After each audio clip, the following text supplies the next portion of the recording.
of complex drug products, this medication contains only one ingredient. For your headaches, it's the world's most trusted pain reliever. Proven reliable, proven effective for over 50 years. In fact, if 2 of these won't relieve your headaches, you should see your doctor. This pain reliever is aspirin. Aspirin is pain relief you can trust. We asked a number of Canadian women to use their regular detergent only half the time, dishwasher all the other half, in every other load for a week. What happened? Well, before using all, I thought we needed a new dishwasher. But so help me, Hannah, dishes are fine now. Glass is shiny, cutlery exceptionally clean. So much so that my husband feels we do not need a new dishwasher. I'll continue using all. Compare dishwasher all. Nothing but nothing gets dishes cleaner and shinier. Webster is next on BCTV.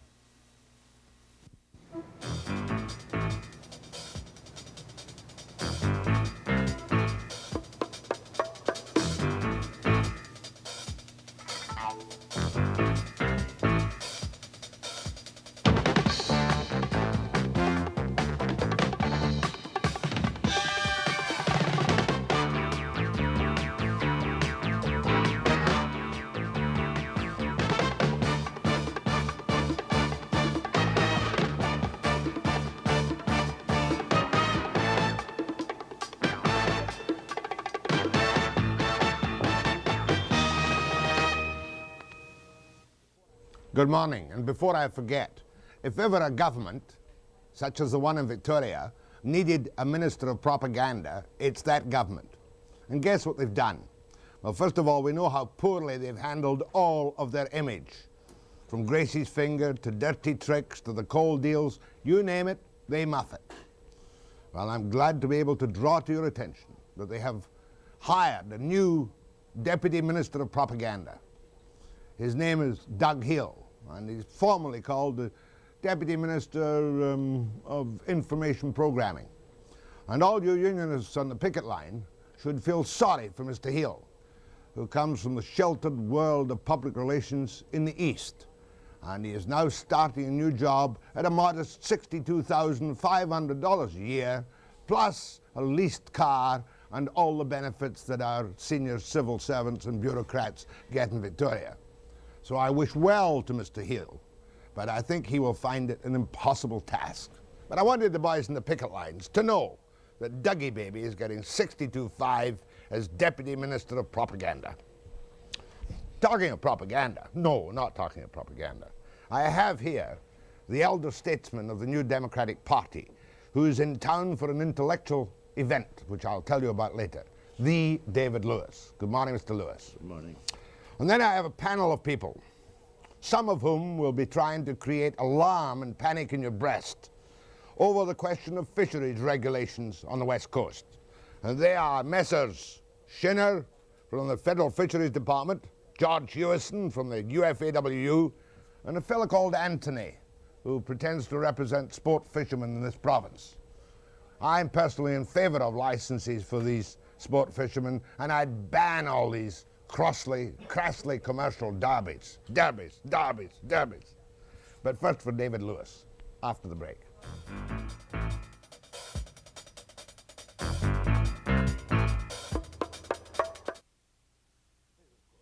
David Lewis is, of course, the former national leader of the New Democratic Party, and he's now in what he might lightly call some form of retirement. Is that correct?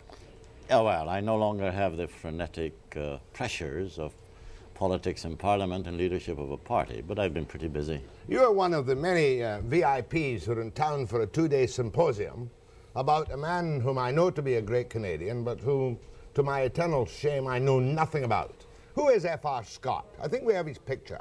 Where are you, F.R. Scott? There is F.R. Scott. You, the Prime Minister, Tarnopolsky, all kind of leading intellectuals and civil liberties people are in town to honor this man. He's 81 and he's in town too, correct? Right, and Who so is he? his wife. Why is he being honored? Well, F.R. Scott, whom I have known now for over 50 years, I first got to know him when I was an undergraduate at McGill University, is really a very remarkable Canadian. I don't use those terms lightly. He has a remarkable brain and a remarkable career. He's been a law professor, a constitutional and civil libertarian expert. He has appeared in the courts of this land to win very important cases. He is one of Canada's top poets. He's written essays on social matters and others, and he was one of the founders of the CCF. He was one of the authors of the Regina Manifesto in 1933, and later was very active in the CCF throughout its years. For 8 years, he was a national chairman of the party. So you had an academic, a theorist. He's written some of the funniest, it would give you a great kick, funniest satire about people and events in Canada you ever read. If you haven't come across them, you should. He has a satire on William Lyon Mackenzie King, for example, which is an absolute classic. The reason I suppose that you don't know about him and that a good many people in British Columbia don't is the size of our blessed country, our very great country. You know, he's an Easterner. Is it to my shame that I don't know about him? No, not at all. There are a lot of poets and writers in British Columbia that I don't know about, who probably deserve to be known, but because they are here and I'm somewhere in Ontario, I don't know about them. There are many writers and artists in Atlantic Canada that I don't know enough about. So I don't think it's a matter of shame. It's just that our country is so large, the distances are so big that we don't know enough about each other. When you talk about civil liberties, does a little penny drop, and does he come to my mind as one of the people who fought the Duplessis regime in Quebec in court? You're absolutely right. He not only fought, but fought and won. He won a case in which Duplessis had to pay, I think it was $30,000 in damages to a person he had wronged. Scott was involved in a very famous, very important, very interesting civil libertarian case in the Supreme Court of Canada defending Lady Chatterley's lover. D.H. Lawrence's book, that's right, which was threatened to be, to be kept out of Canada. The standards of those days virtually banned Lady Chatterley's lover, a very modest and normal book by today's standards. That's right, and he was involved in that. So that he's had a really very great, and he's a very great person, a very warm personality, a great sense of humor, and a democratic socialist. Yeah, and an intelligent man, and therefore a democratic socialist. Yes. I can't ask his opinions about certain things, but I can ask your opinion about certain things. Back to the old Webster format. Yes. Why does the NDP insist on getting into bed with the Liberals and finding itself in trouble? Vis-a-vis yesterday's split between Nystrom and the three others and poor old Broadbent. I feel kind of sorry for Broadbent. No, you don't have to feel sorry for Broadbent. Sells out the Liberals and all of a sudden somebody, one of his own people cuts his throat. Just hold it, Jackie boy, just hold it. He didn't sell out to the Liberals or to anybody else. What he did and what we did in 1972 was to try to act like decent, concerned Canadians. Broadbent saw before him a proposition which contained all the elements, and I agree with him entirely, all the elements that our party has been asking for since 1933. We have wanted that the Constitution be brought to Canada. We have wanted that it contain a Charter of Rights and Freedoms. We have wanted that it contain an amending formula that wasn't strangling, as the unanimity rule is strangling. And therefore, generally speaking, he said, if enough changes are made to make it better than it was when it was first introduced, he was going to support it, and he's right. He's doing Canada a great service. But you, in an article in the current Maclean's magazine, you're not happy about the state of this nation, are you? How can one be? There is this terrible conflict and tearing between Ottawa and the rest of the country is awful. I have found, may I be frank with you, I have found that much of the opposition to the Constitution and to other things is a terrible dislike of the Prime Minister in the West, and a dislike that is almost hatred in some quarters. Paranoid, and therefore... Justifiable? Well, not the paranoid against a public man is never justifiable. Anger with Trudeau is totally justifiable because I think he's been insensitive in many areas. But it's rather irrational to let that kind of anger with him about conditions, about his failure to deal with Western needs and to affect the content. People don't look at the content of the constitutional provision. They just say Trudeau's doing it. Trudeau brought it. He's arrogant. That's he's right. a dictator. They say, oh, that little dictator in Ottawa, and that's all they think about. And that's. Would you describe him as that? No, he's not a dictator. I once said in Parliament, and his manner I find often very annoying, very undesirable. I once described him in Parliament as I once said to him, stretching out my hand like this, pointing at him, I think it was 69 or something, I said, "There but for the grace of Pierre Elliott Trudeau sits God." And the man often acts like that, and of course he lacks a certain sensitivity, but that should not affect the objective situation. And I think Broadbent, who feels, I'm sure, the same way I do about his actions, is a great Canadian in saying, I'm not going to let that interfere with me. I've got something that will do good for Canada in the future, and I'm going to support it. There's one phrase that's thrown about just now, perhaps among politicians or people who think they're in, which I'm sure the vast mass of people, including myself, doesn't really understand. Even Romanow uses it. I mean, Romanow is very bright, the Attorney General from Saskatchewan. He says, there's an attempt to make this country a unitary state. Now, is it a great danger in the country being a unit? Is that a bad thing for the country to be a unitary state? Oh, it's an impossible thing, and therefore it never will happen. I'm surprised. I have very great, not only regard, but affection for Roy Romanow. He's a very bright, decent person. But I think he's talking nonsense. You can't anymore make a unitary state of Canada that you can turn cheese into the moon. You've got a country that stretches from one ocean to the other, and with regional loyalties, no one can make this country into a unitary. Let me take the other side. You know, we've got 10, well, they've been called, what have they been called? 10 regional political bosses who will never, ever agree with Trudeau. Perhaps the only way to do this is he's doing it with the club of the British House of Commons. I don't think it's a club. I think that's why the unilateral action became absolutely unavoidable, unfortunately. Look, every Canadian, and forgive me for sermonizing. Please do. You're entitled to. You've been around long enough. Every Canadian has got to realize, whether he's in the West or in the Centre or in the East, that there will always be tensions and conflicts in this country. That there is just no way in which you can make the British Columbian an Ontario appreciator.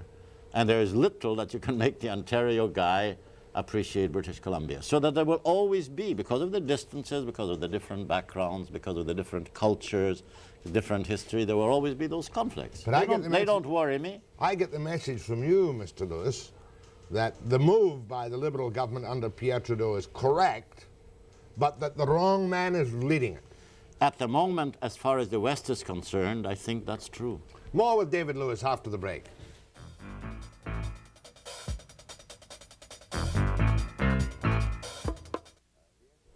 Let's get down to the Constitution now. The NDP split is unimportant and is a matter of conscience, which Broadbent is correct in accepting. That's right. No doubt about that. No doubt. And it's only 4 out of 32. Would you care to spell out for me what's bad about the Trudeau unilateral plan? For instance, 53 years, there'll be no possibility of unanimity on the amending formula or bringing back the Constitution. I don't think it's very difficult to say what is wrong with it. I think he had no right to introduce the referendum idea because it had, now that it's in and it's been improved, you have to accept it. But the referendum idea was not discussed with the provinces. It hadn't been a matter of debate before. And suddenly you get it in his thing. I don't object to the fact that you go to the people. That's a pretty good democratic way of doing it. But you can't have that completely new idea for amending the Constitution never before discussed or aired with the provincial premiers, because we have had a tradition that the provinces are involved in these discussions. Now, with the referendum, after certain delays, the Prime Minister, the government in Ottawa can go over the heads of the provincial premiers and bring in or attempt to approve a form of referendum that he wants. Well, it's not so much, yeah, it's not, they've improved that a great deal, I may tell you, or I think Broadbent and his associates would not have supported it. They've improved it by having a much more independent referendum rules committee on which there would be a representative from the provinces. The committee is answerable not to the government but to Parliament as a whole. Mm-hmm. They have given a year for the provinces to consider the amendment proposed and to see whether you want the referendum. They've then got a time limit, 2 more years before the referendum is put, so that it's a much more civilized way of doing it than their original ramming it proposal. down people's Ramming it down. throats. So it's no longer an instant referendum. They can no longer ram it down. There will be time for discussion and debate, and the people of Canada will become aware As of it. Mr. Trudeau will tell me tomorrow, undoubtedly, when he's here, everybody wants the Constitution back. They all want it patriated. That's true enough. That was for 53 years, perhaps. But who wanted the Bill of Rights? This is a new thing on the liberal horizon, is it not? Brand new. As far as Trudeau himself is concerned, he'll tell you more than I. He wrote about this kind of thing. I read his writing way back in the 50s and 40s when he was writing in Cité Libre against Duplessis.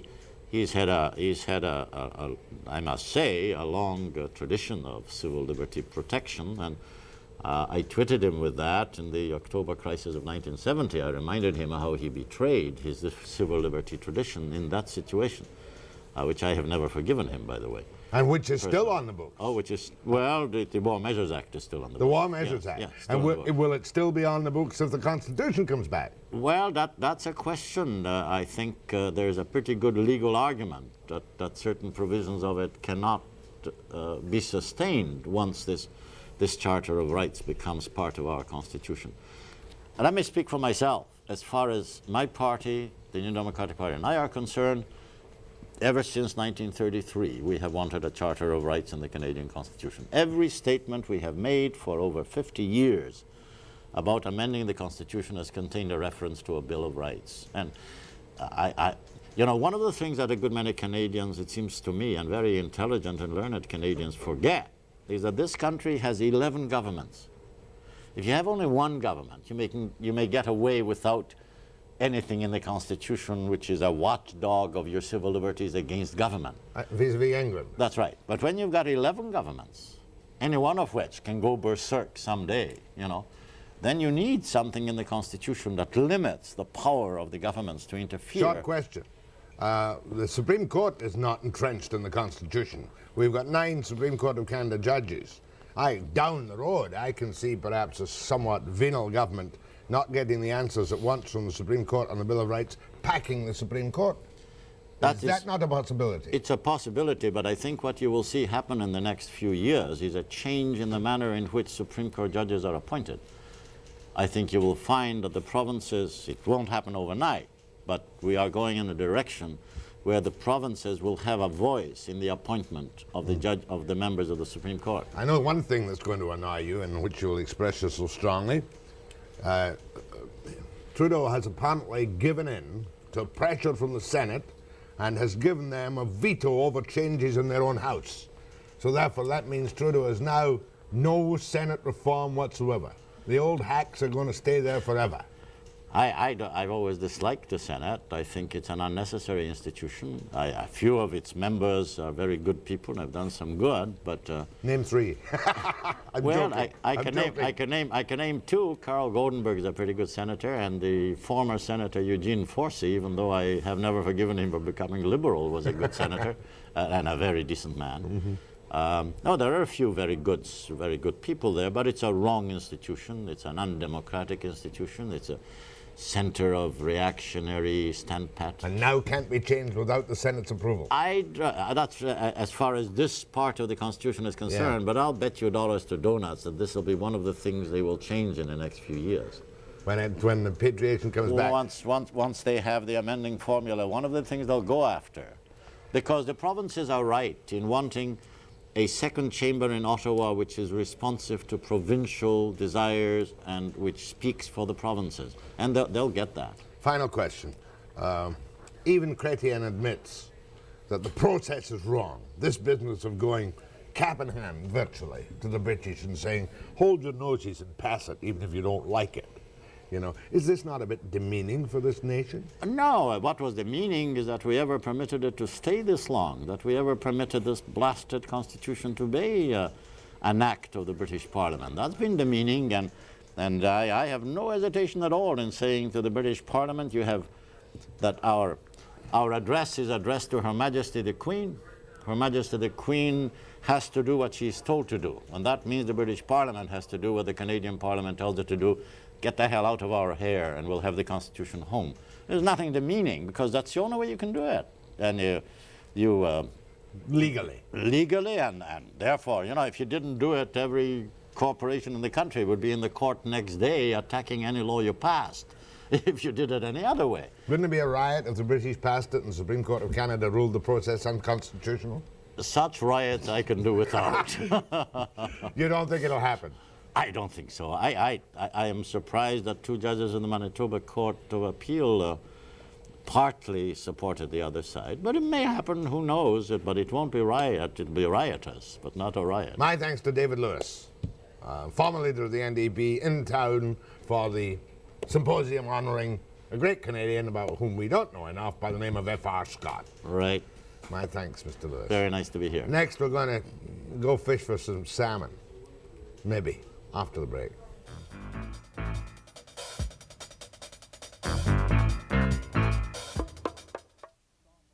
What I'm told is a considerable storm of protest is swirling around the recently announced changes in fishing regulations proclaimed by the Federal Department of Fisheries. I personally only go fishing if I know they're there and I can catch one in 20 minutes and get back in again. But with me first this morning is Wayne Shinners, who is the Acting Director General, correct? Correct. Fisheries and Oceans. Fisheries and oceans. And oceans. Can't fish without the oceans of the Pacific region. That's correct. Now I have also here George Hewison, well-informed man from the UFAWU. Title now, George? Secretary. Secretary. And Finn Anthony, organization? Pacific Salmon Society, of which I'm president, Mr. Webster. Oh, I thought you were from Otley's group. No, Bill Otway? No, that's Otway. BC Wildlife That's BC Federation. Wildlife Federation. Would you please tell me, just to recap it, what things you have done which have caused so much consternation, apparently in the sports fishermen particularly, but also of some concern to the very active fishermen and Allied Workers Union. What have you done, you evil man? Well, I hope we've taken some steps to protect the Chinook stocks in both the Fraser River and the Gulf of Georgia as well. And we've put together a package of regulations, conservation regulations, that affect both the commercial and the recreational fishery. We've been hearing a lot from the recreational people lately, but the fact is we moved against both gear types or both user groups. We've closed the Fraser River to both commercial and recreational fishing. Right. We've reduced the mesh size of gill nets used in the Fraser River when the Salmon Commission is in control of the river. Mm-hmm. We've introduced a two-area troll system which should move a large number of the large trawlers out of the Gulf, thus reducing the effort there. We've reduced the number of girdies a trawler, that's a commercial trawler, can use to 6 girdies. We've made the use of barbless hooks, imposed the use of barbless hooks. On the sports side, we've come up with a sports fish license effective April the 1st. We've put a ban on downriggers, immediate ban on downriggers. We've gone to 1 Chinook a day bag limit, and we've imposed a 4-month closure on the Gulf of Georgia effective December 1st, 1981. No sport salmon fishing in the Gulf of Georgia For 4 months, December or 1st. in the Fraser River, which is correct. closed to everyone. That's correct. And as far as the sport fishermen are concerned, you've gone to barbless hooks. No, commercial. Commercial. Commercial. What about sport fishermen? But not in all areas. Just let me finish, please, for tonight. I'll come sorry. in a second. And you reduced the catch to 1 Chinook a day for sport fishermen. Sports fishermen. Let's deal with sport fishermen first while George gets ready to get at you on a broader picture. And you've imposed a license. That's correct. How much is the license? $5. Per what? Fish? No, $5 for the season for Canadian. I must buy a $5 license. That's correct. For any salmon fishing?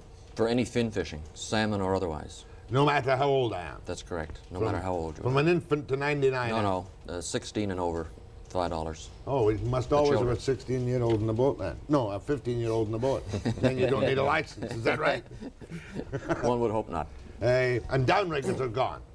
Downriggers are banned immediately, and until June the 30th, then they can be used during the summer months. A downrigger, ladies and gentlemen, is a device you put on a sport fish boat with a steel wire and a heavy lead ball between 7 and 25 pounds, and you attach your rod to the downrigger and down it goes to the appropriate depth, and then when the fish strikes, your rod releases, correct? Well, it's a device used to target specifically on large, mature Chinook salmon. And why have you done this to Chinook salmon? I mean, have you got an accurate count which says that your stocks are threatened? No, there's no question. I think both the recreational fishermen and the commercial fishermen have recognized for some time, as has the department, that the Chinook stocks on the coast and the Fraser River and the Gulf in particular are in very bad shape, and that something has to be done to turn it around. Or indeed, if that's not the case, then I think the government of Canada has to make a decision to eliminate wild stocks of Chinook in the Gulf and the Fraser River. Hopefully that decision hasn't been taken, at least not as far as I'm concerned, and we're taking steps to try and turn that around and to try and save the Chinook. Okay, and you're not, these are firm regulations, they're in effect now, and you're not going to back down on them. They're in effect now, and I have no intention of backing down on them. Okay, where shall I go first? I'll take sport fishing first. What's wrong with it? The guy's trying to save the Chinook salmon. No, I hope you banned all these commercial derbies, you know. Have you? No, we haven't as yet banned the commercial derbies, although I gather from the news that some of the derby proponents are backing off the derbies as a result. I have of nothing to do with derbies, okay? I haven't had for 8 years. Used to have. Used to, That's long why time I threw ago. in the barbless hook. You too have grown older and wiser. Yes. However, if we go into the derbies, you must remember this, Wayne, that the moment that a fisherman steps on board a boat and says, okay guys, a buck on the first, a buck on the most, and a buck on the biggest, those fishermen are now fishing for money, which is the same as a derby. Now we're only discussing the amount. We know what you are. However, that's an old joke. That's a pointless remark. Oh, I That know. illustration means nothing. No, what is the concern of the sport fishermen? The Mr. concern Anthony? of the sport fishermen is the same as the commercial and the Department of Fisheries, and that is that our wild stock of Chinook salmon is disappearing. But there's a heck of a lot more to it than just a curtailment or a limitation on sport and commercial fishermen in the lower Gulf area. And I suggest to Mr. Shinner that you take a look at last year's Salmonid Enhancement Program. If the Chinook stock is in such terrible state, how come last year the taxpayers footed the bill for 250 million sockeye and pink salmon and only 13 million Chinook? Now, I would think that if the Chinook are going downhill, we should do something. And I would like to ask you this. How many fish do you think you will save by the restrictions on sports fishermen? We've taken a 300% reduction in our catch from 4 Chinook a day to 1. That's 300%. How many do you think we'll save? 30,000? No, we hope as a result of these measures, both the commercial and the recreational, to get an additional 35,000 or upwards of 35,000 Chinook on the spawning grounds. These are wild Chinook, not enhanced Chinook. And that's the only figure that really counts. How many fish get up into the Fraser River to spawn? Okay, Wayne, we know this, that one of the biggest problems that we have is where our fish go, and we have no control of them. We now know that in the North Sea Pacific area, that the Polish fleet, the South Koreans, the North Koreans, and the Russians, the Japanese, are all fishing for our salmon. At least they're intercepting our salmon with nets that are 10 miles in length. Now that's a heck of a long length of gill net to drop down to intercept our salmon. Now you can find those salmon in the fish marks in Japan, in Tokyo. Not only our Chinook and our coho, but you can also find our steelhead. Is he right? It's going to go on forever unless you I think it's cut going to in. go on forever. Whether he's right or wrong, is he suggesting then that where we can regulate and control things, we don't and just give up and let the Chinook be totally devastated? Oh, no. Well, But that's I the want to see conclusion you one start has to come closing to. some mining companies down and some forestry companies down because they are destroying the habitat of the Chinook salmon. Okay. I want to see what action you're taking with the Indian fisheries up here, okay? Okay. Looks quite bright. George Hewison is next, and you haven't told me anything about the commercial interests, which are obviously upset by this closing because of I don't blame them. All the department has done is buy time, and I suggested the reason the department closed the winter fishery to sport fishermen was they were getting pressured by the commercial trollers to open a winter fishery, and the department, not having any facts or figures or knowledge to understand this, said to the commercial boys, no winter fishing. No winter fishing at all. Fair enough. And that by doing that, you were able to block also the sports fishermen. You're not doing a commercial, you know. You're taking I'm part not in the selling program. anything. Jack, I'm not even upset. I'm quite rational. After the break. For a rate.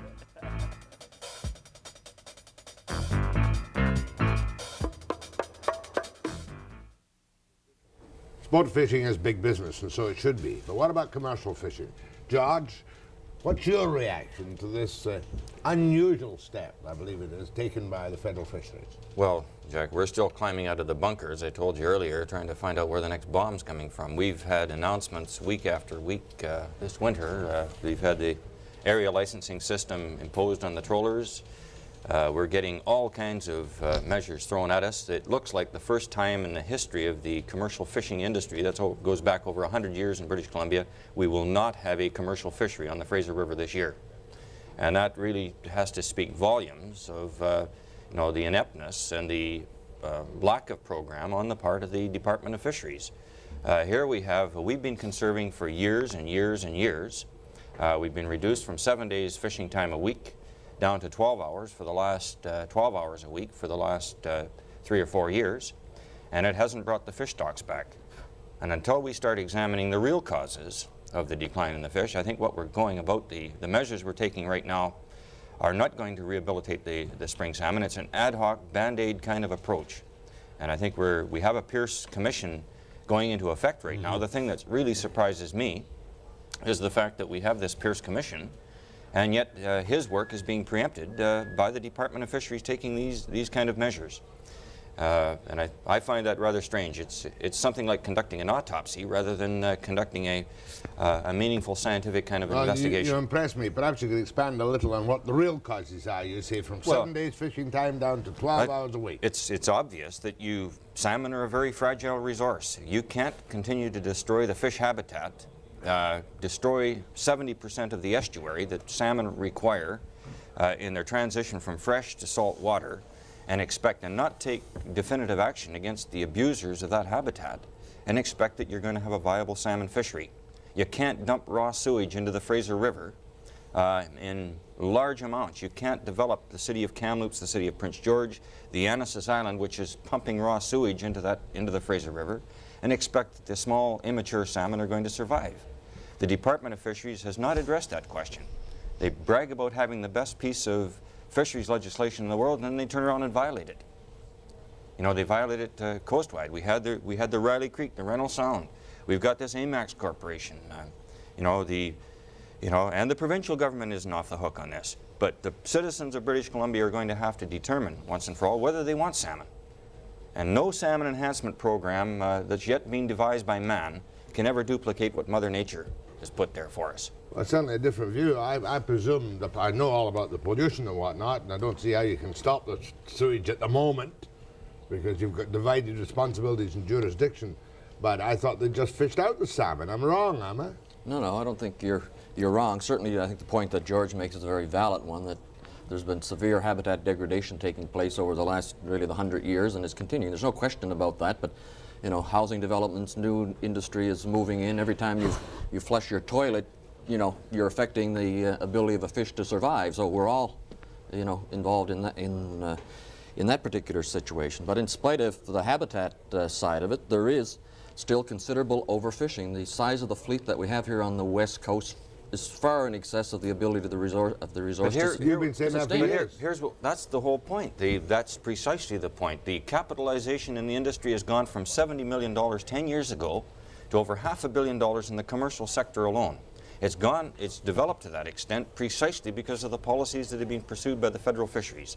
They've developed the Davis License Limitation Program, which promotes, in an economic sense, it promotes overcapitalization. There still hasn't been an admission that that thing is a colossal failure, and that as long as it's allowed to continue, you're going to have this kind of overfishing. We're not opposed to conservation, never have been. But the kind of measures that we're getting are band-aid ad hoc that will not get at the fundamental problem and arrest the decline of the salmon stocks. And what we're getting is just measures that will do nothing except place additional hardship on the commercial fishermen.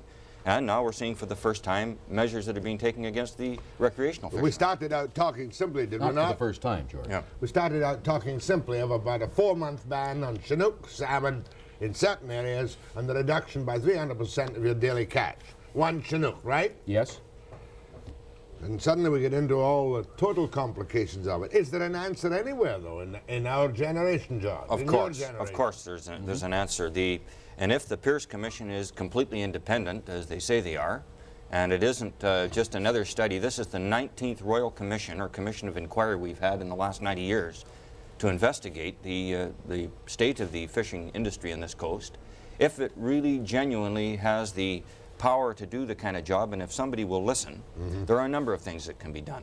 One, as I say, we're going to have to make a decision that either we use that Fisheries Act and the power that is in it, and if it isn't strong enough, we put the teeth in it that is needed to stop the abuse and the degradation of the fish habitat. Secondly, we need a major overhaul in the licensing system, one which will benefit not only the fisherman that has to go out and make a living, but one which looks basically at the question of conservation and the real needs of the resource. What do you say to that, Wayne? Well, I guess in some respects, George is correct. However, if we take the... But, I mean, you're accused of doing Band-Aid measures only. Little bits and pieces here and there. This is the major accusation made against you by George, and I think also Yes, by Finn. definitely. Band-Aid measures. Well, I don't think they are Band-Aid measures. For the first time, well, I guess in 1980 we started to move against the recreational fishermen. Oh, but I excuse think me, we've got a package. We've got a package here that affects all of the user groups. The only authority that I have under the Fisheries Act in terms of dealing with this particular problem at this point in time is to try and adjust the fishing effort that's out there that's taking place against the Chinook stocks that are in great difficulty. If we were to use the full powers of the Fisheries Act as George is suggesting, I would assume that the economy of BC would very quickly come to a grinding halt. Good point. So you're only going at the parties that are least able to fight back, and in my submission, it will do nothing to arrest the decline of spring salmon. It will slow it down. Well, I don't even think it'll do Maybe that, for a because year. to the extent that we don't get at the real causes, what we do is we encourage a further degradation of the resource. The fact of the matter is that the department has ceased to be the guardian of the fishery resource on this coast. In fact, in a paper that was published from Ottawa called Visions for Western Canada, the minister has developed a plan in which they are now going to cooperate to dam 20 British Columbia rivers and streams, salmon-producing rivers and streams. They're going to be cooperating with the mining industry to allow more mine tailings to go into the fish habitat, to cooperate with logging to clear-cut log, and it's all fast buck. We're going to be one vast open pit mine in British Columbia. Mind you, you've got to confess, George, I'll accept your point, and I'm sure Wayne might too, but when it comes to fast buck, you couldn't beat the fishermen when times were good and the herring were there, and they fished out the herring on this coast. Well, it wasn't us that asked us to be Bad fast bucker. management. That was lousy management. Terrible. Fished out in both coasts, wasn't Jack, it? East Coast and We were West the Coast. ones that were warning about that and the possibilities of that taking place. And the Department of Fisheries, they've got their... It was because of the deafness. commercial fishermen and the weight that they threw behind recommendation of other people that the department finally saw fit to close the herring fishing But I in can remember 1967. all our coverage in the news hour of the herring at $3,000, $4,000, $5,000 a ton. Well, those And you've- days are big gone. new And you've boats. got your doctors and lawyers and everybody else from Ontario coming in and taking part in it. And the bona fide fishermen, many of them are sitting there wondering what's happening. The moonlighters. But wait a minute, hang on just a second. The the- moonlighters also include firemen and other School people. teachers, everybody else. BC ferry workers, etc. That's fine. School teachers, but I think even an advertising The guy. difference between a bona fide commercial fisherman and somebody who comes in is the one guy is there for the fast buck, the other guy is looking at it as his future, the long-term Why have future. you never tackled this problem? George has been talking, and Homer Stevens before him, and Jack Nichol, or Nick Nicholson, as Davidson calls him. I've been talking about this moonlighting caper for years, and yeah, I mean, they are a legitimate commercial industry, working for legitimate causes, and yet these people cheat on them all the time. Why can't you stop it? No, these people haven't cheated. They've acquired through the regulations that were in place at the time a legitimate license that they have a legal right to. But moonlighting is bad, surely, for the industry. Well, I think we, as a department, would like to see, and I know the Minister of Fisheries, the Honourable Romeo LeBlanc, would like to see bona fide fishermen only engaged in the fishery. No question about But that. nothing you can do about it. They've got a legal license that they acquired under legal They conditions. shouldn't. It was a legal license and licensing that was brought about by the Department of Fisheries. The commercial fishermen proposed a licensing plan that would have eliminated that before the Davis Plan went into effect. Instead, the department chose to go the other route. Okay, I'm going to take calls on this morning. You know more about fishing and the fishing industry than I do out there.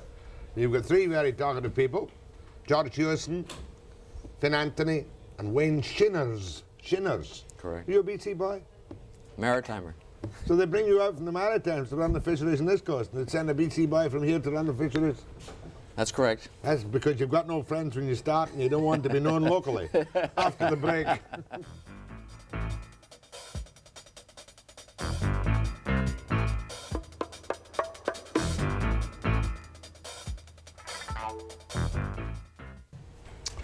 What do I know about the fishing industry? But I've seen these buyback programs. I've even been out to some of the auctions when I thought you might get a good buy. We pour millions of dollars into buying back programs, buying back fish boats, don't we? That's correct. And then we dispose of them to Class C licenses or something. Isn't that right? No, we've in the previous buyback, they were the boats were ineligible to return to the fishery, and most were sold either out of the country or to the sports fishermen.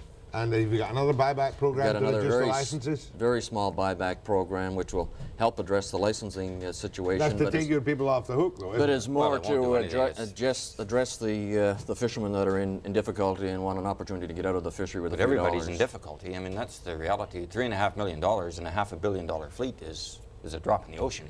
I mean, And there's no guarantees. Wayne himself told our convention that he can't guarantee us that there isn't going to be more boats come into the industry to replace those that are being bought out. So what's... You mean if I can buy any old shoddy Class A license, I can build a bigger and better boat? No, you can't. You wouldn't be able to do that, but there's no guarantee that you can't bring another boat in somewhere else, that they can't stop, just the numbers of herring licenses this year have multiplied. There's no restrictions. The fleet is actually multiplied since we've had limited entry. That's totally incorrect. There's been no additional effort in the herring fleet. That's well, totally they've gone up to over incorrect. 1,400. No, there's 1,300 gill netters and 249 seine boats, and I mean it's ridiculous to make statements that it's increased. It certainly hasn't. Well, the total fleet has certainly increased since license limitation has come online.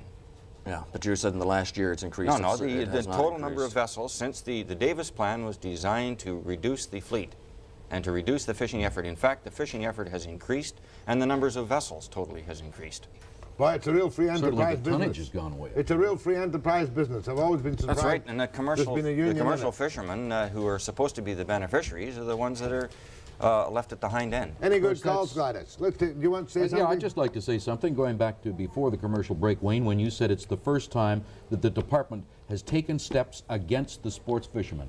I don't think that any government department should take steps against any group of citizens of this country, and I resent that. I also resent the fact that you're saying for the first time. You should have said, since you've been here, because I can remember the 12 fish a day limit, and the department said, sports fishermen, you've got to cut down.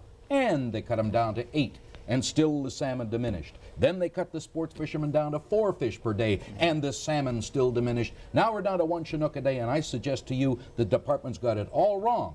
In order to get more salmon out there, you should be increasing the sports fish limit, because every time you decrease it, there are fewer salmon. Ergo, switch the whole thing around, give us more fish, there will be more man's a salmon. humorist. Ridiculous. Not only that, but that's, hey, He's not a humorist. nearly as ridiculous God. as some of the things you're doing. It's ridiculous. Well, I don't know. Look, if you want to protect the stock, you're going to save 35,000 Chinook. Now, this is not to throw rocks at the commercial fishermen, but on the west coast of Vancouver Island last year, 300,000 immature Chinook salmon were killed as shakers against the sides of boats. And you suggest, Wayne, that by making them barbless hooks, that those immature Chinooks will be saved? 300,000. The Just a minute. sports fishermen Good don't point. catch in total that number of shakers. George, do you agree with what he said about I don't know 300,000 immature I don't know Chinooks? where the 300,000 shakers came from, because there was almost total closure on the right. west coast last year. I'll tell you this, though, that the Americans are fishing 7 days a week at Point Roberts. When we're shut down, we're getting no fishing time, and they're fishing Chinook, coho, chums, and whatever. That's where the I Fraser think River the Chinook only are going, valid George. point here that's worth commenting on is the one that George makes about the Point Roberts American fishery, which continues to be a problem. We would hope in 1981, and we are now negotiating it with our American neighbors, to have the Point Roberts fishery eliminated. In order to do so, of course, we've got to do something about our interception fishery on American-bound fish. And we hope we can trade There's that no off. treaty yet? We have no treaty. Not only no treaty, but the thing that scares me about the proposal is that there's already a $5 million imbalance, and in order to get the Americans off the Point Roberts fishery and to protect the Chinook bound for the Fraser, we're going to have to make bigger Give 'em concessions, something and else. we're going to end up losing the Queen Charlotte Islands or something. I can see why that would infuriate you, if the full-scale American fishing in the Point Roberts or the Boundary Bay fishery and the Fraser River closed. That's right. Are they going to the Fraser River, these fish? Absolutely, it is, and they know they're targeting us. Where do we fish their stocks? The west coast of Vancouver Island. That's their stocks. Well, there's some question about Well, there's that. mixed stocks there, but there's no question that the troll fishery on the west coast is heavily impacting on American Let's go fish. to the phones. Well, there was no troll fishery there until the American hatchery program was successful, Oh. and then it created our As far troll as I'm fishery. concerned, we're entitled to fish the American fish because there's a 5 million fish imbalance in their favor. And as long as that imbalance is there, we should be fishing You mean those they've stocks. caught 5 million more than you have? That's right, 5 million more of our salmon than we've caught of their salmon. Okay, one question on the barbless hooks. This is new. Is it for commercial, for Yes. trawlers? I think the jury's still out on that question. We have some people that, in terms of the shakers, shaker problem, we have about half our membership say it's going to do something, the other half say it's not. And I think that, that's...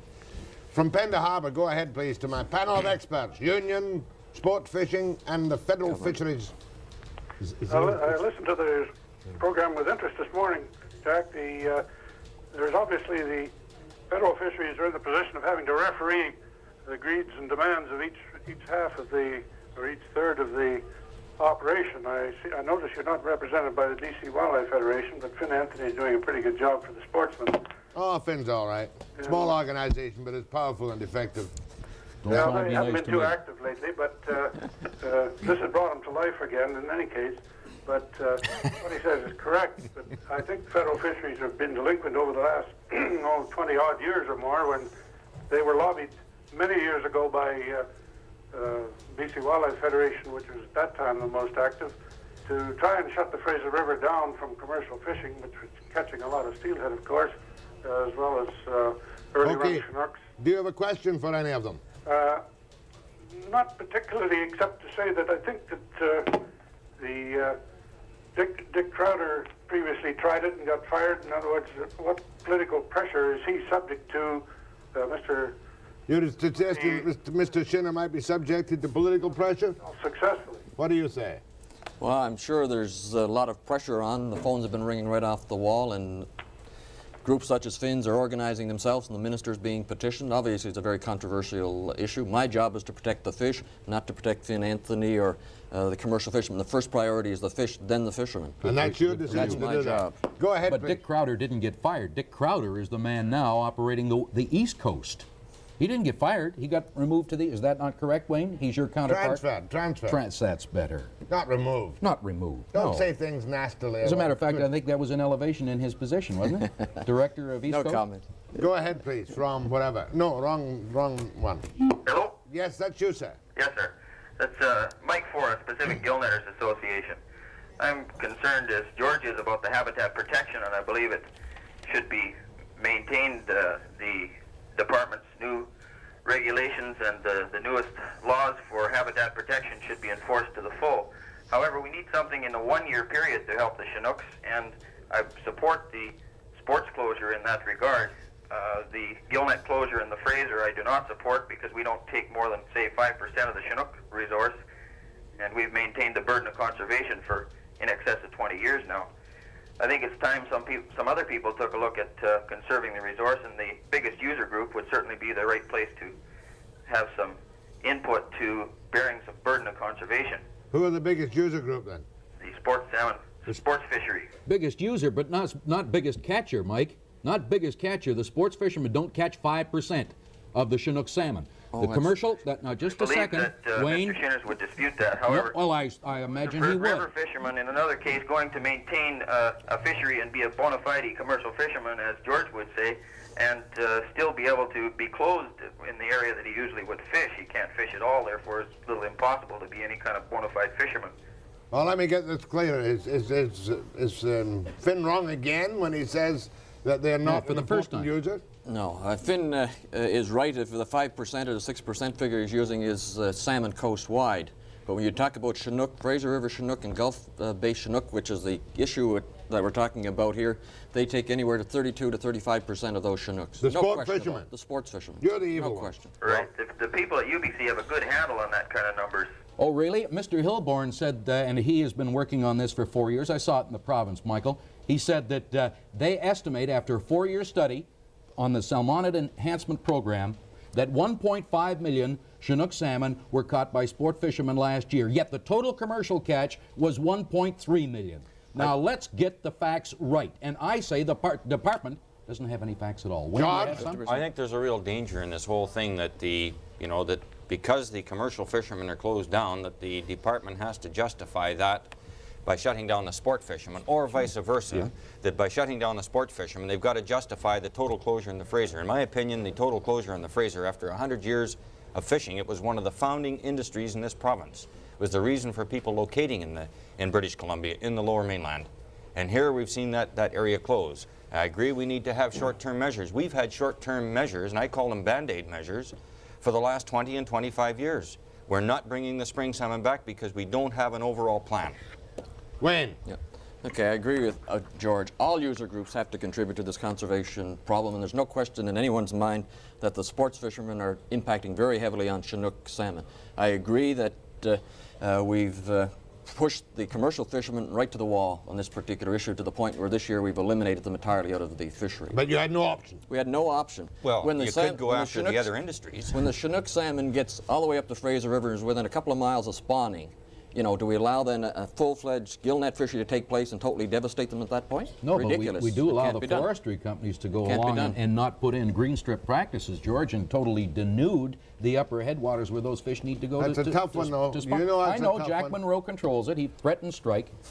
Jack Monroe. Jack Monroe, the IWA man, really controls Oh, fisheries you're in the talking about province. the You remember time that- Riley Creek and the Queen Charlotte? You remember that, Wayne? And one of the Department of I Fisheries have to guys disagree was with you there. My What good did friend Jack Jack say? Monroe, he's prepared now to defend the fish habitat. What he doesn't like is having his members thrown in the clink. But if the federal fisheries, they should be going after and prosecuting the people that are making the decisions in the boardrooms. Oh, the companies. Right. Not the people that do the... That's right. They're only doing what they're told. They're the pawns in the thing. After the break.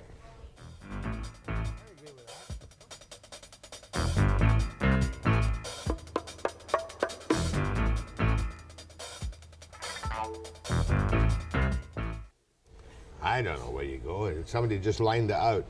If they don't put in the closures, they lose all the Chinook. If they have a free-for-all fishery, they'll lose all the Chinook. Isn't that right, George? Nobody's talking about a free-for-all fishery. What we're talking about is we've got a royal commission, or a commission of inquiry here that's meeting, is supposed to be planning the long-term future of this resource. In the meantime, we may have proposals that are coming forward that may run completely contrary to that. In fact, if that commission of inquiry is going to be doing the kind of thing it should be doing, they would hold those. They're obviously going to be going contrary to the kind of proposals that the department is implementing right now. Well, the Pierce Royal Commission isn't going to affect your actions at the moment, will it? I think they've taken a guy that's a defeated Liberal cabinet minister or defeated Liberal candidate in the election, That's right. given him a job and given him a budget. I don't expect him to come up with any basic different changes. Go ahead, please. How do you do? I am a commercial fisherman since 1942. My area is the Fraser River, and believe me, it really bothers me. I find that all my neighbors are buying fish above our fishing areas from the Indians for a couple of bucks a head. I know that there are freezer trucks up there waiting for the fish that are caught in nets, sunken nets, that the Indian fishermen come down to our net racks and take away as useless to us, but they sink them, they don't try and recover them. Now, another one too is the number of fish that are sold to the neighbors here. All right, is this a problem? Is this a valid, pressing problem which is destroying your livelihood? You better believe it. Indian fishermen, Yes. are they fishing illegally? Yes. Were they allowed to net for themselves, or they not, for food? No, not supposed to net because they're sunken nets, Jack. All right, let's put this problem right in the face of Wayne Shinners. Right. Didn't you have a lot of trouble with this a couple of years ago, or last year, and confrontations and officers carrying guns or something? We continue to have major problems with not only the natives poaching fish, but non-natives as well poaching fish. Let's not point the finger strictly at the natives. The natives have a legitimate right to a food fishery, and as far as the department is concerned, in its terms of its priorities, it's conservation first, the native food fishery second, and then the recreational and commercial fishery. We addressed the Indian problem over the last couple of years, and as you say, we got ourselves into quite a bit of hot water and court cases and MPs involved and everything else. In 1980, we were successful in negotiating with the Indian band I think some realistic Indian food permits, which caused them to reduce their fishery considerably. We will continue to try in 1981 to have them further reduced, particularly the fishery on the Chinook. And we're hopeful that we'll get their cooperation, and if we don't, then we'll have to take regulatory steps against the natives as well. But we're prepared to do that. The Chinook stock is against the wall, and it's our responsibility to protect it. Isn't the problem really in that situation of poaching, isn't it the problem of enforcement? Have you ever followed the freezer trucks with the blood dripping out the back? That is only fish, nothing but fish. Have you ever taken account of the number of fish that the fishermen sell retail to their neighbors here to keep a close tally on the fish? Have you got, how many inspectors do you have out here tallying the fish that are caught by the little sports fishermen? Sure, if he sees one of the fishery boats come through there, gray with a great big Canadian flag on it, he dumps his fish if he's illegal, if he's going to be inspected. Why don't you have, like we do our highways here, some ghost cars going around? Are you talking about sport fishermen or Indian fishing? I'm talking with sports fishermen now. The Indian fishermen, that's something else we can't control. They've got the inspector scared stiff up there. There's so many Indians per inspector that it's not. I would not go near the darn thing myself. But another thing too is, I have a dentist here who's not going to take any customers for the month of March. He is going on the herring fishermen. I was down to the IGA grocery here. He has 3 seine boats that he is going on the fisheries out here. I look out on Point Roberts and I see the fleet out there fishing when I get a half a day's fishing here, and they're fishing right through. No days this year. No days this year. You're closed. Yeah, I know that. That is for gol darn true now then. And I think that we've got to do something about these people, that if you pass some of these great big sports fishers out here, Jack, you can smell them canning their fish right aboard. Now, there's no count or no tally on those fish. I can hardly blame you for being bitter. Are you finished now? Are you dead in the water? Well, I'm going over to Barclay Sound. I've driven from my area. I can't fish here because there are just no areas to fish. He spelled it out very lucidly, did he not, Wayne? No, I think he's made some very valid points, but again, I think we're ignoring the problem. It's not addressing how somebody's going to make a living, or whether it's the guy that owns the IGA or the dentist. It's the fact there are no Chinook available to be had. Here's the whole crux of your argument. You've eliminated this guy, and you've done nothing in the process of eliminating him to bring the Chinook stocks back. And I don't say you because you've only been there 18 months or so, 2 years. But he's trying. Well, he's trying. All of his predecessors have tried, and they all end up on the East Coast. And they all try by restrictions and closures and I predict right here, Jack, that he'll be gone within 6 months or a year, and we'll have some other turkey sitting there calling us. You know, that's the way the commercial fishermen feel. You go up there to trying to find the Senate. You try to find somebody who's responsible, and you can't find him. Wayne's a big boy. Wayne can No, I don't. I apologize. Wayne isn't a turkey, but you know, you get these people and they make him a deputy minister or some bloody thing. George, hey, you know, maybe we could start a fish marketing board. Now, that's something that...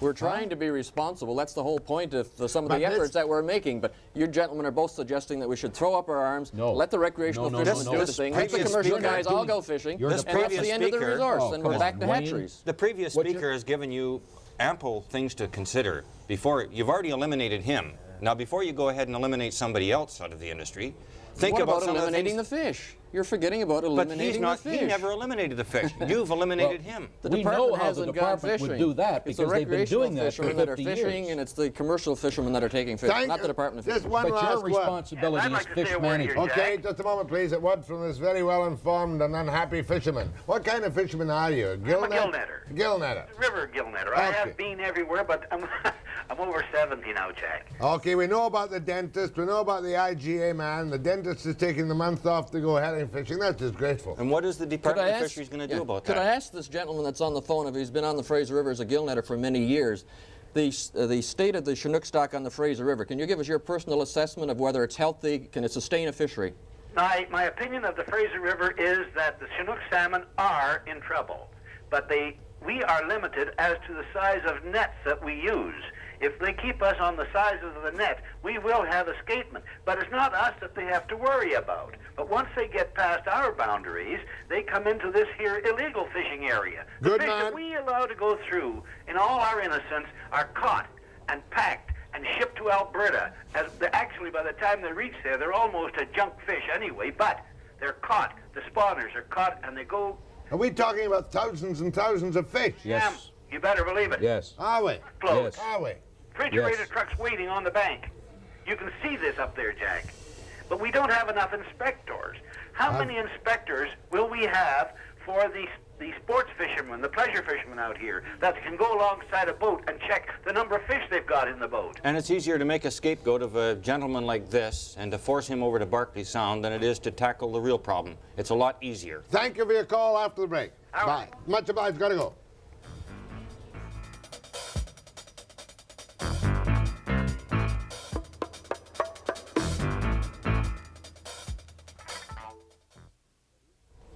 Certainly lots of heat. I don't know how much light, but lots of heat. Go ahead, please.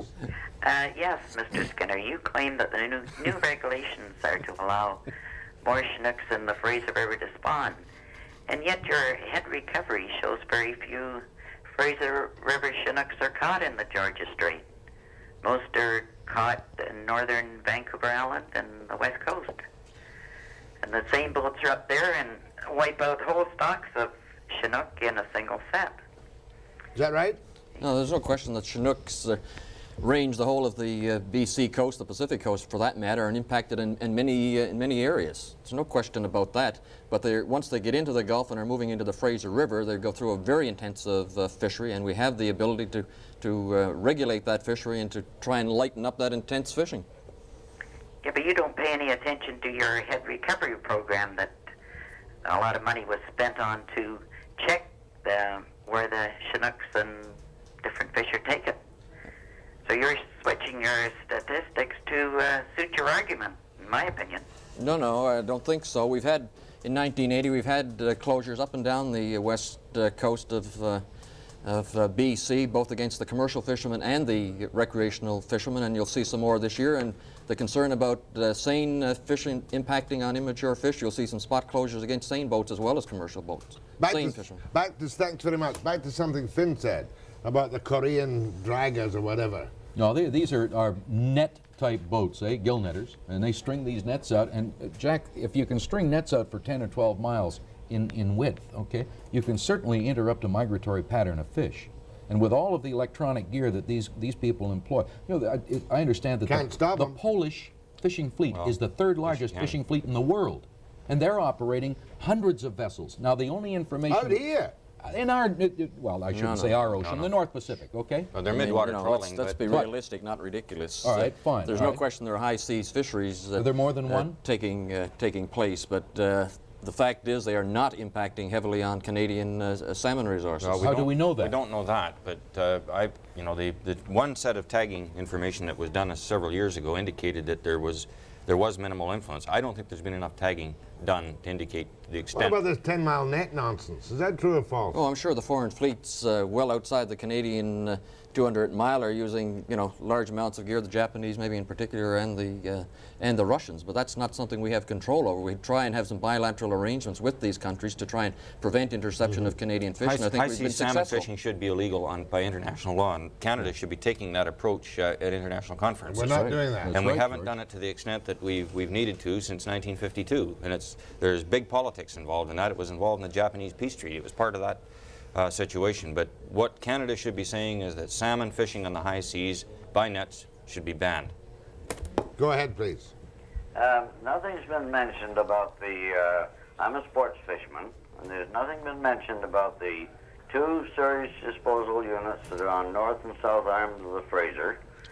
And since 1976, we have kept track of the lack of fish coming up the river. And we're down last year to practically nil on even jack salmon. And we're bar fishermen. And I think those sewage disposal plants down on that mouth of the Fraser River have got an awful lot to do with why the fish been depleted. Unquestionably, and our information is that there's been an overload situation that's developed in the last couple of years, and now the situation has become chronic, where even the secondary treatment can't handle the load that's going through there, and it gets to be a question of bucks.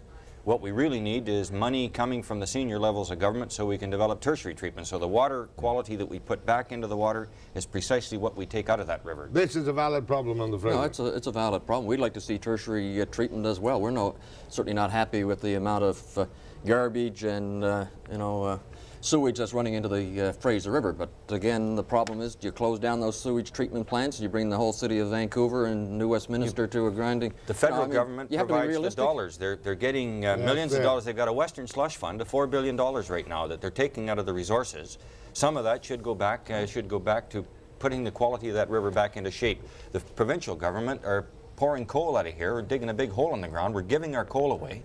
And we're going to have to pay for the infrastructure. That money should go to the municipalities. A good point. Of course, you can't put that in Wayne's back. Wayne is facing a fact of life that he's sitting with. Wayne is a nice guy. I wish we had the minister here, quite frankly. Or maybe Trudeau tomorrow. I hear he's going to be on your program. I want to ask him about salmon. Oh, he wants to talk about skiing and things like this. No, he will not. Many more important things than what's happening on the west coast of British Columbia. This bar fisherman, he's one of the boys that stands on the sandbars in the Fraser. Yeah. Is he there? Yes, I'm here. And there'll be no fishing for you this year. Oh, that's very poor, but what's this license going to cover? Is that going to cover rivers and oceans? The license is for all fin fish in salt water. Oh, how about him? Does he need a license on a bar in the Fraser? Yes. Sure. Is that salt water? Yes. Well, it's tidal water. Where is tidal water? Tidal water, $5 it'll cost you. Bye. After break.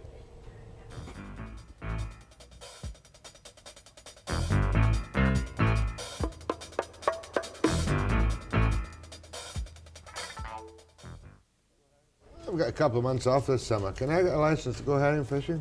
No, you cannot. Why not? Free country, free enterprise. George would object to me giving you a herring license. Do those licenses stay in the family forever, Wayne? Or once a person who has a license dies, is that the end of it? They go out then for public auction, or do they stay within the family? No, it can be transferred from the father to the son, or what have you, or it can be father to the daughter nowadays too, I hope. Or to the wife. To the daughter, whoever. And then that person in turn, they don't have to go out on the fishing grounds. They can rent that license out. Is that not correct? That's being done. Right. So that's what's happening to the dentists. They're renting. You rent somebody else's license? Sure you can.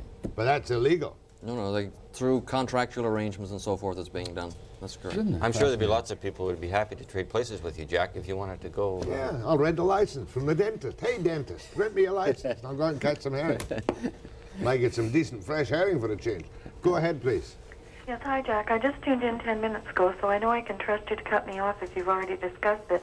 Yes. I read an article in the Vancouver Sun on Saturday, which concerned me a lot because my husband is a shipwright, so naturally anything that affects the fishing industry affects him. What it was BCDC proposal to ask the federal government for the province of BC to have control of the waterways of BC. Then they want to put up fish hatcheries on the rivers and start this salmon enhancement program, whatever it is, releasing British Columbia Development salmon into the rivers. Then they want to catch them as they come back in with nets, thereby, and it said right in the Vancouver Sun, eliminating fishing fleets.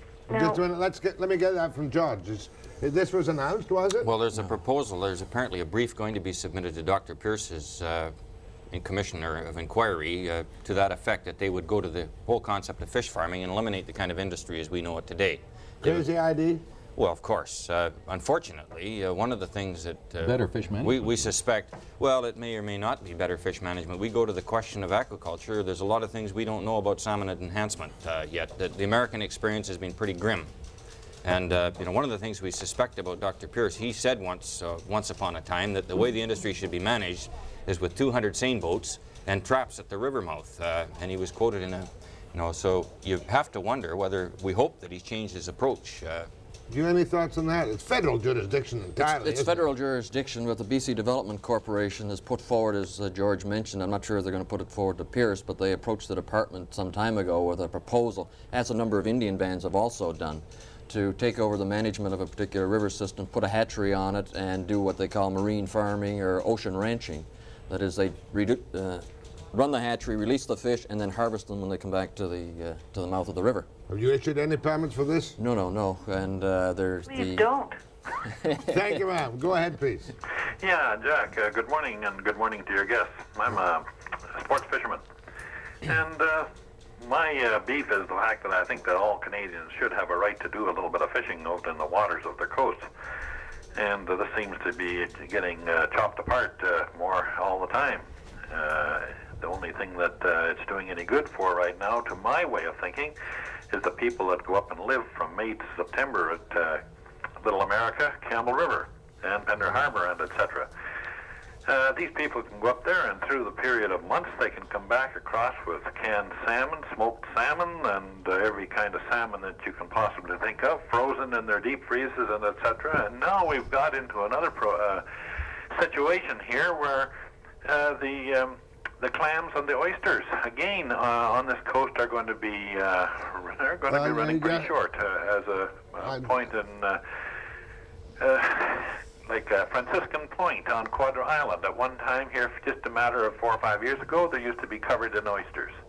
Today, there's not a one on it. It's being cleaned off by the American. It's the same between the Secretary Islands, said Webster, to show a piece of local knowledge. But this is a different problem. I remember one time when a trailer was going through customs and the axle broke because of the weight of canned salmon. You sound like the Mexicans complaining about the Canadians canning the tuna down in Mexico and bringing them back up here. Have on the Fraser River. Is this a problem with you now, too? No, it continues No, to... Jack, if you go to these places like Campbell River and you see these fishermen that are going over to places such as Whiskey Point, up at the Narrows where the Ripple Rock was blown out, and etc., and they're bringing in the springs and whatnot there by the dozens.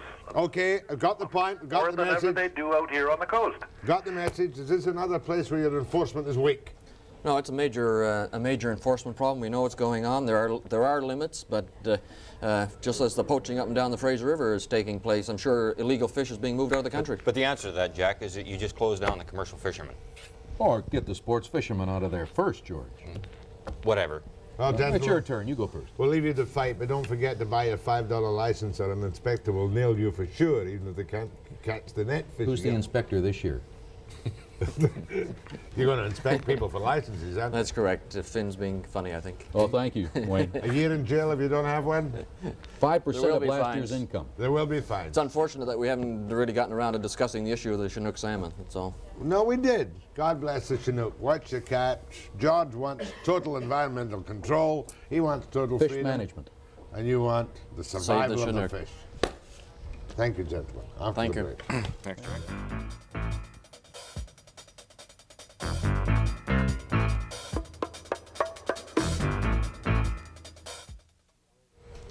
Tomorrow morning, I believe we have firm arrangements for a VIP guest. A very VIP guest. It's Mr. Trudeau.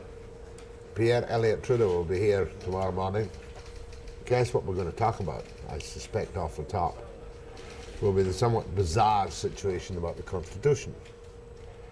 And if I never see or hear of the Constitution again after tomorrow, I'll be perfectly happy. Well, you've only got 7 more weeks' work, then you can forget it all. Yes, a little holiday coming up. Pierre Trudeau, 9 a.m. precisely.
Okay. 10, 9.